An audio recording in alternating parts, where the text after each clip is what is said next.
Alors les gars, pour une fois, on va pas parler Marvel, on va parler manga, ou plutôt Gun, Last of Order, et le rapport entre l'auteur et le méchant Destinova. Oui, bah, j'ai surtout envie de parler du méchant Destinova, qui n'est pas réellement un méchant dans Gun, mais bon, on va voir ça. Allez hop, c'est parti. Donc pouce bleu, abonnement, commentaire, surtout commentaire, et on envoie. Allez hop.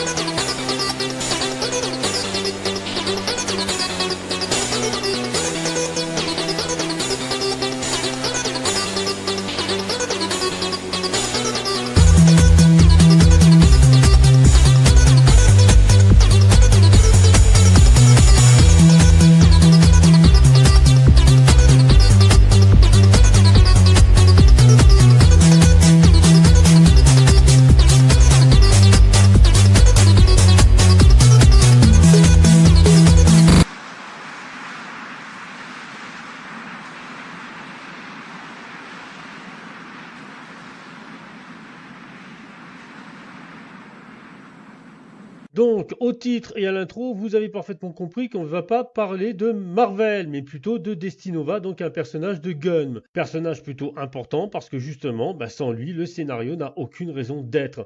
C'est l'un des personnages principaux de l'histoire, qu'on le veuille ou non. Donc, vers la fin de l'émission, on va aussi voir le rapport qu'il a avec un auteur. Alors, justement, c'est ça qui est intéressant, c'est qu'il a un rapport direct avec l'auteur, mais je vous rassure, l'auteur, c'est pas un psychopathe, hein, comme Destinova. Non, non, il y a un autre rapport entre eux. Alors ça, on va le voir à la fin. Là, on va tout reprendre à zéro pour bien justement se resituer dans la BD. Alors d'abord, il faut bien comprendre que l'aventure a lieu plusieurs siècles, voire plusieurs millénaires après notre époque. Oui, en gros, dans le monde de Gun, notre époque s'est reçue une météorite sur la tête et on a eu une ère glaciaire qui a quasiment tué justement la majorité des êtres vivants et des êtres humains. Des êtres intelligents? Non, mais très fragiles. En fait, à chaque fois qu'un astéroïde frappe leur planète, ils doivent tout recommencer à zéro. C'est fascinant, hein, avouez-le. C'est Oui, alors si vous voulez savoir pour les fans, dans Last of Order, vous avez 2 voire 3 albums justement qui retracent cette période d'ère glaciaire avec les aventures de vampires. Oui, il y a des vampires dans Gun. Non, je ne veux pas de remarques. Oui, Gali, la cyborg, affronte justement l'une de ces vampires et elle se fait même battre. En fait, l'aventure va commencer ce qu'on appelle dans la décharge. L'aventure va donc commencer dans ce qu'on appelle la décharge. La décharge qui est en fait une sorte de bidonville créée avec les excréments de Zalem. Zalem qui est une ville volante. Bon, avant de voir Zalem, on va voir un petit peu la décharge. La décharge est un milieu excessivement violent, donc on va dire que le peu d'autorité sera fait par les bornes. Bornes qui sont en fait des robots en forme de bornes, tout simplement. Hein. Si vous savez pas à quoi ça ressemble une borne, j'y peux rien. Qui sont au service de Zalem et qui ont une puissance de feu incroyable. Mais je vous rassure, hein, la puissance de feu, ils l'emploient pas pour justement faire respecter l'ordre et la justice dans la décharge. Pour ceci, ils utilisent des chasseurs de primes qui vont justement pourchasser les assassins, les voleurs et autres. Je savais bien qu'un jour ou l'autre, tu découvrirais que je suis un chasseur de primes. Jadis, c'était le travail de la police d'attraper les criminels. Maintenant, le consortium offre des primes à ceux qui les pourchassent et les éliminent, comme moi. Je ne suis pas le seul, tu sais. Il y en a d'autres. Par contre, les bornes utilisent une puissance de feu phénoménale dès que 3 règles sont justement dépassées.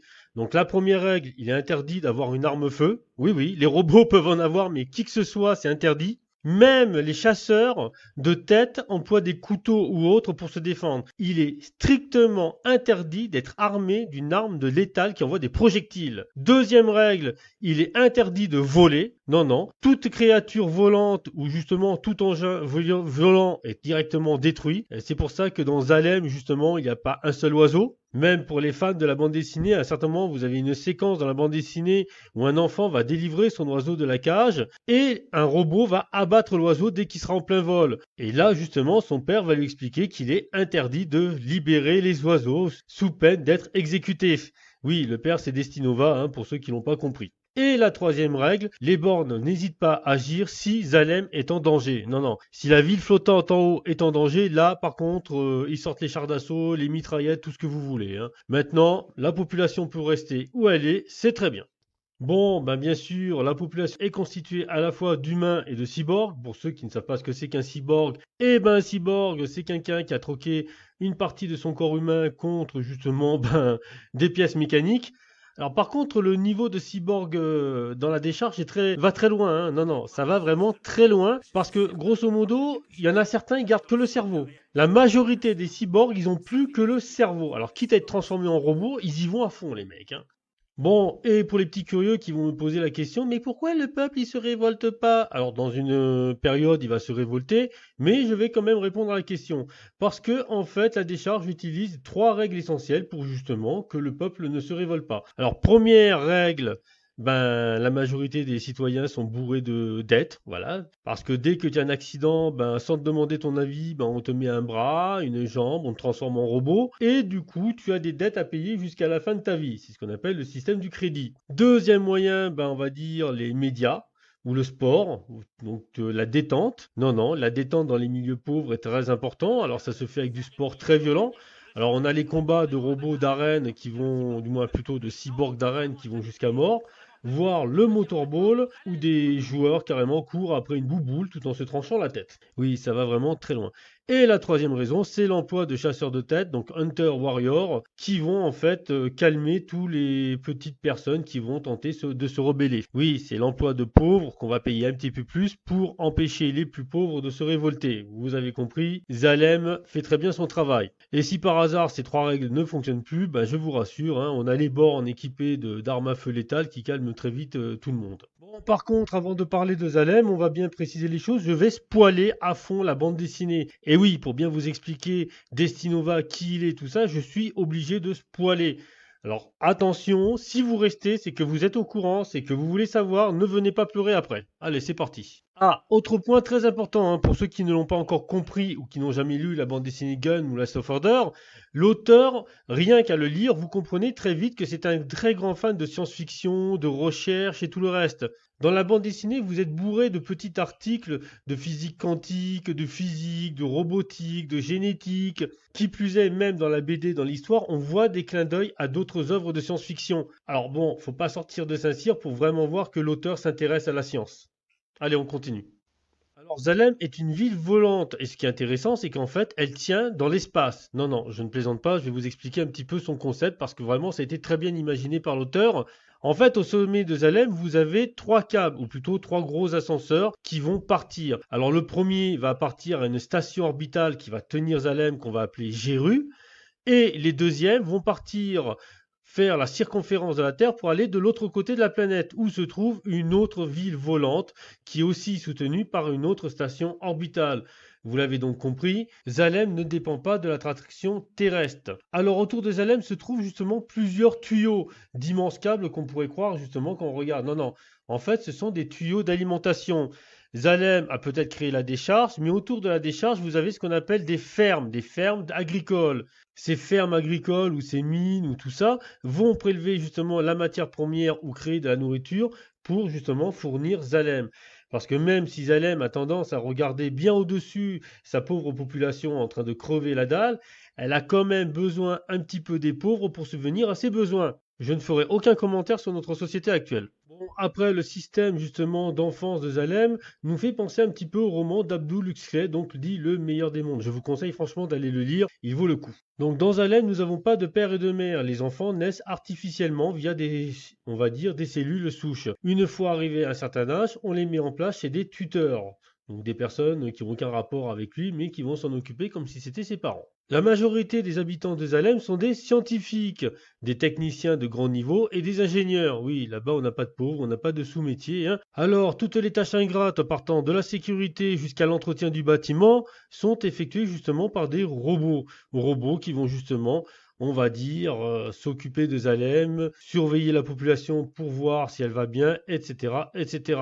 Alors bien sûr, la population est éduquée comme quoi c'est une race supérieure et que ceux qui sont en bas ne sont rien d'autre que des moins que rien. Il est interdit à tout être humain de franchir les portes de Zalem, comme il est interdit aux habitants de Zalem de partir de Zalem. Sauf si justement le citoyen de Zalem désire l'aventure, dans ce cas-là il peut partir mais il ne pourra plus jamais revenir, ou sauf si on le fout tout simplement dehors, comme Destinova. Oui, Destinova a été mis en dehors de Zalem parce qu'il faisait un petit peu trop d'expérience sur les autres citoyens de la ville. Et quand on sait les expériences qu'il pratique, ça fait peur. Mais bon, passons. De quoi tu parles? Ido t'a trouvé dans la décharge. Donc t'as dû tomber de là-haut. C'est que je vaux pas grand-chose alors. Ça, c'est ce qu'ils veulent te faire croire. Bon, bah du coup, on va arriver sur Destinova et on va un petit peu voir qui est le personnage, justement, son importance dans Gun ou Last of Order. Alors, ce qu'il faut bien comprendre, c'est que Destinova était là depuis le début. Non, je plaisante pas. Destinova, c'est un petit peu l'élément perturbateur de Gun. Gali ne serait pas ce qu'elle est à l'heure actuelle sans Destinova. Si Zalem, on va dire, s'est écroulé, c'est grâce à Destinova. Si il y a une révolution de la décharge, c'est grâce à Destinova. Et si, à l'heure actuelle, il est dans l'espace et qu'il a foutu un putain de boxon, c'est encore grâce à Destinova. Même, je me pose alors la question, si Gali n'est pas la marionnette de Destinova. Alors, on va voir tout ça, mais dites-vous un truc, que même si c'est l'investigateur de tout ça, il ne l'a jamais voulu. Non, il n'a jamais rien voulu. Mais une différence avec Gali, c'est que lui, il contrôle son destin. Alors, il faut comprendre bien que Destinova est donc un scientifique de Zalem, oui, la ville flottante, et qu'il a été foutu dehors à cause justement de ses expériences sur les humains. Oui, un truc qu'il aime bien, c'est disséquer et recoudre un petit peu n'importe comment, c'est faire vraiment des expériences un peu bizarres. Pour vous dire jusqu'où le gars il va jusqu'à se cloner lui-même, donc avec les mêmes souvenirs qu'il a, donc c'est vraiment un vrai clone avec les vrais souvenirs et tout ça, et il va se disséquer lui-même. Non, à la fin de Last of Order, le mec se dissèque lui-même justement pour voir ce que ça fait. Il est quand même très grave. Alors, ce savant fou amateur de flan, non, alors oui, je vous rassure, il est très fou et il aime énormément le flan. On le voit même souvent manger du flan. Travaille sur le karma. Et l'un de ses trucs principaux, l'un de ses projets, voire son travail principal, c'est justement donner les moyens aux gens de réaliser ce qu'ils veulent, de modifier justement leur vie pour voir s'ils vont continuer à suivre leur karma. Et là, des exemples, on en a. Et quand je dis qu'on en a, on en a un paquet. Par exemple, Makaku, le premier méchant que va affronter Gali. Oui, le truc qui arrache la tête des gens pour bouffer la cervelle, le robot géant. En fait, à la base, ce n'est rien d'autre qu'un enfant qui a grandi dans les égouts et qui mangeait justement les têtes de rats, donc les cervelles de rats, et qui a été fortement blessé. Alors, le docteur Destinova l'a donc recueilli et lui a demandé ce qu'il voulait. Suite à sa requête, le docteur Nova lui a simplement offert le corps d'un ver robot. Oui. Et depuis, Makaku vole en fait les robots les plus puissants. Dernier robot qu'il avait volé, c'était donc un robot du Colisée avec le Green Hunter. Oui, la scie cachée dans les doigts là que vous voyez justement dans le film dessin animé et tout le reste. Deuxième exemple qu'on peut mettre en avant est le champion du motorball que Gali affrontera justement en motorball. Oui, le sport où on se poursuit avec la petite baballe et qu'on se tranche la tête au passage. Alors le champion avait été énormément blessé avant de devenir champion et ce fut Destinova justement qui lui avait demandé ce qu'il voulait et Destinova s'est débrouillé pour lui rallonger la vie pour qu'il puisse justement réaliser son rêve. Et ceci va très loin. On peut aussi prendre l'exemple de Chaos. Chaos est le fils de Destinova. Oui, il a eu un gosse. Ne me demandez pas avec qui, ne me demandez pas comment. Déjà, l'exemple avec l'oiseau, j'aurais dû vous mettre justement sur la voie. Et oui, il s'est occupé de son fils. En fait, Chaos, qui est un enfant remarquable, qui est un surdoué, a un gros problème, c'est qu'il est schizophrène. Donc en fait, il a une multiple personnalité. Eh ben, Destinova a trouvé la solution. Quand quelqu'un a une multiple personnalité, il suffit tout simplement de lui construire un corps. Non, Destinova s'est donc débrouillé pour construire un corps et a installé sur Chaos donc une sorte d'émetteur radio qui permet à la personnalité multiple de changer de corps et d'aller dans le robot. Robot qui va s'appeler Den et robot géant qui va tenter même de détruire Zalem à ce moment-là en fomentant une révolution. Ah oui, mais quand je vous dis qu'il va très loin, il va très loin. Et si vous croyez qu'il crée que des méchants, non. Il faut bien comprendre le gars. Il ne fait ça que pour la science. Il ne fait que pour observer, voir ce que vont faire les gens. À titre d'exemple, Gali. Oui, Gali va être une de ses créations. En fait, Gali va finir par se faire exploser à cause de Destinova, après lui avoir tranché la tête. Oui, Destinova va tuer Gali après qu'elle lui ait tranché la tête. Oui, c'est un peu complexe, mais on va venir dessus. Et Destinova, donc, va lui offrir dans Zalem le corps le plus puissant qu'elle possède. Il va lui offrir un corps même beaucoup plus puissant que le corps du Berserker. Corps du Berserker, qu'entre parenthèses, il avait racheté et avait offert donc à son pire ennemi pour voir ce qu'il allait faire aussi. Alors vous allez me dire, mais pourquoi il a offert ce corps? Eh bien tout simplement pour voir le bordel qu'allait mettre Gali dans Zalem. Et c'est comme ça qu'il procède. Et là, vous allez me dire qu'il est totalement taré, qu'il est totalement fondu. Et c'est peut-être normal. En fait, Destinova connaît les 2 secrets de Zalem, les secrets que tous les habitants de Zalem ignorent, sauf lui, entre parenthèses, hein. Et ces secrets l'ont rendu complètement maboule. À l'heure actuelle, Destinova a bien un objectif comme tous les méchants, mais il a besoin de se retrouver, il a besoin de savoir qui il est, il a besoin de savoir réellement et de comprendre ce que c'est que la vie, d'où son travail sur le karma, d'où ses dissections, et d'où justement sa folie et peut-être même son amour pour le flan. Alors j'ignore lequel de ces 2 secrets a le plus troublé Destinova, mais le deuxième secret a même rendu fou l'un de ses élèves qui n'était pas touché par le premier secret. Alors oui, je tourne en rond, je vais venir de suite, attention, spoil, ça va faire mal. Destinova a découvert qu'en fait les habitants de Zalem, donc ceux qui ont une marque, n'ont pas de cerveau. Non, je ne plaisante pas, tous ces scientifiques n'ont pas de cerveau. En fait, arrivé à un certain âge, on fait une commémoration et à cette commémoration, ils reçoivent une ablation du cerveau, donc on leur retire ce cerveau qui est ensuite remplacé par une puce. Oui, alors effectivement, les habitants de Zalem se sont toujours vantés d'être entièrement de chair, contrairement aux habitants de la décharge qui avaient un cerveau dans un corps de métal. Mais quand ils découvrirent qu'en fait c'était des êtres de chair avec une petite puce à la place du cerveau, ben ça en a rendu les 3/4 maboules. Et le deuxième secret est bien plus terrible parce qu'en fait, le deuxième secret, ce n'est rien d'autre que Zalem n'est rien d'autre qu'une expérience scientifique. Non, non, tous ces scientifiques qui surveillent la décharge et qui font des expériences ne sont que eux-mêmes rien d'autre que des rats de laboratoire, des cobayes par rapport à Géru. Alors, on viendra peut-être plus tard le but de Géru par rapport à ces expériences, qui est en fait de créer des êtres hors normes, mais ça, c'est encore une autre histoire. Là, ce qui va nous intéresser, c'est techniquement le rapport entre l'auteur lui-même et justement Destinova, parce qu'il y a bien un rapport entre eux. À part le flanc et la dissection. Je rigole, je plaisante, hein. Bon, allez, on passe. À chaque fois que je viens m'allonger ici pour contempler cette cité, je me dis qu'il faudra bien que j'y aille un jour. Je me demande à quoi ressemblent les gens qui sont autorisés à y vivre. Mon frère a construit une montgolfière pour essayer de l'atteindre, mais ils l'ont détruite en guise de punition. Vous devez bien comprendre que Yukito Kishiro débutera donc l'œuvre de Gun en 1990, mais suite à un accident de moto en 1994, il devra accélérer la fin, voire même la bâcler. Non, je ne désire pas. Certains épisodes seront donc jamais faits, mais on aura les chances justement de les revoir plus tôt dans un jeu vidéo Gun de PlayStation 1. Et oui, donc la PSP 1, donc le jeu Gun, c'est les épisodes qui ne sont jamais parus suite à cet accident. Yukito Kishiro a quand même frôlé la mort. Et étrangement, justement, ça sera à peu près à ce moment-là qu'on va découvrir Destinova, à peu près justement au niveau de son accident de moto. Je pense que l'envie de vivre de Yukito Kishiro s'est rematérialisée dans Destinova, parce qu'en fait, le premier don de Destinova n'est pas que de créer des monstres, le premier don de Destinova n'est pas que de créer des armes, le premier don de Destinova est de vivre, quoi qu'il arrive. Et justement, dans son envie de vivre, Destinova va très loin. Alors, dès sa première rencontre avec Gali, Gali va carrément le découper en rondelles, l'égorger, le planter, l'éventrer, etc., etc., etc. Et sous les yeux effarés de Gali, Destinova va renaître, en fait, un petit peu comme Wolverine. Et là, Destinova va lui expliquer qu'il utilise la nanotechnologie pour ne pas mourir. Nanotechnologie qui lui répare justement son corps au fur et à mesure. Mais ça va encore beaucoup plus loin.